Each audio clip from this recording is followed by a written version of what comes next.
एक गैरसमज हा दिसता म्हाका जो म्हाका फ्रेंड्सांनी सांगले जेन्ना हितून आमचे पॉडकास्ट आवट जाले कोंकणीचो आनी मराठीचो सुद्दां कौशल तूं असले पॉडकास्ट बीन करनाका रे हे आंदोलन बी करपाचें जाणट्यांचें काम कोण केस पिके आसा किंवा कोण सिनियर आसा जो ऑलरेडी रिटायर आसा ताका काय काम ना काम नजर करपाचें अरे तूं कित्याक असल्या विशयांचेर उलयता सो ह्यो तुमी डावट क्लियर करा स्पेशली असले प्रश्न युवांक आसात.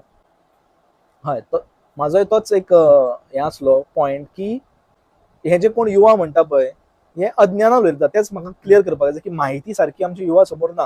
आतां ह्या आंदोलनान हांव म्हणटा युवांनी कित्याक येवपाक जाय तो फुडें पॉयंट आसलो म्हजो. तर आयज असो एक मुद्दो आसा जे मराठी राजभाशा जावपाक जाय तेची क्रायटेरिया कितें कितें आसपाक जाय तो फुडें उलया आमी. पण युवकांनी तुवें जशें म्हटलें की हो तांकां इंट्रस्टाचो विशय दिसना म्हणजे कारण कित्याक तर तांकां हो विशय सारको खबर ना. हांव जर म्हणटलो गोंयच्या प्रत्येक तरणाट्यान हो विशय जिवाळ्याचो करून घेवपाक जाय कित्याक तर आयज प्रत्येक गोंयचो युवक हो घुमटमोगी आसा. तो खंयच्या ना खंयच्या घुमट आरती मंडळान सक्रीय आसता. तो खंयच्या ना खंयच्या रोमटामेळ मंडळान सक्रीय आसता. तो दिंडी पथकान भाग घेता. तो भजनी मंडळांनी भाग घेता.